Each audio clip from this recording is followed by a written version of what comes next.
what we could remember us. সারা বিশ্বের দেশগুলোর প্রতিনিধিদের সামনে হু হু করে কাঁদছেন এক বয়স্ক মানুষ।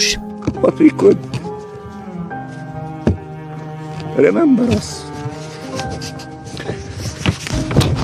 তিনি তুলে ধরছেন তার দেশের মানুষের সঙ্গে হওয়ার নিষ্ঠুরতম সব ঘটনার। বুক ভাঙা আর্তনাদে ঝরে পড়ছে স্বজন হারানোর বেদনা। জাতিসংঘের নিরাপত্তা পরিষদ, শক্তিশালী গুটি কয়েক দেশের নেতারা যেখানে বসে নেন বিশ্ব পরিচালনার সব সিদ্ধান্ত, সেখানেই এবার কান্নায় ভেঙে পড়লেন ফিলিস্তিনের রাষ্ট্রদূত রিয়াদ মানসুর।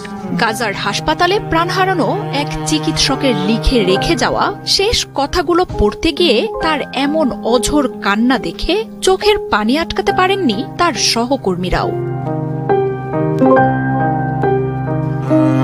যেখানে তিনি লিখে গেছেন, আমাদের মনে রেখো, ফিলিস্তিনি রাষ্ট্রদূত রিয়াদ মানসুরের এমন হৃদয় বিদারী কান্না আর চিকিৎসকের চিঠি ইসরায়েলের বিরুদ্ধে ক্ষোভ আর ঘৃণার ঝড় তুলেছে বিশ্বের সাধারণ মানুষের মধ্যে।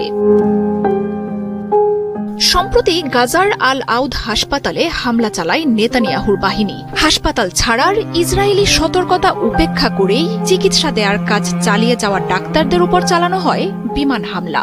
সেখানেই প্রাণ হারানোর আগে এক চিঠি লিখে যান চিকিৎসক মাহমুদ আবু নুজাইল। মৃত্যুর আগেও দায়িত্ব পালন করা এই চিকিৎসক লিখেছেন, শেষ পর্যন্ত যারা টিকে থাকবে তারাও ফিলিস্তিনি চিকিৎসকদের এই সংগ্রামের কথা বলে যাবে। যা কিছু ছিল সেসব নিয়েই শেষ সময় পর্যন্ত মানুষকে বাঁচানোর লড়াই করে গেছেন চিকিৎসকরা। নিরাপত্তা পরিষদে ইসরায়েল আর পশ্চিমারা যখন ফিলিস্তিনিদের বিরুদ্ধে নিজেদের হামলার সপক্ষে সাফাই দিতে ব্যস্ত, ঠিক তখন ফিলিস্তিনি রাষ্ট্রদূতের পড়া এই চিঠি নির্বাক করে দিয়েছে বিশ্বকে।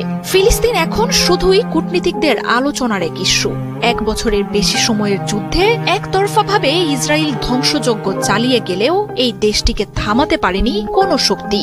উল্টো ইসরায়েলের নিরাপত্তার জন্য নতুন করে নেতানিয়াহুর কাছে $8 বিলিয়ন অস্ত্র পাঠাচ্ছে যুক্তরাষ্ট্র।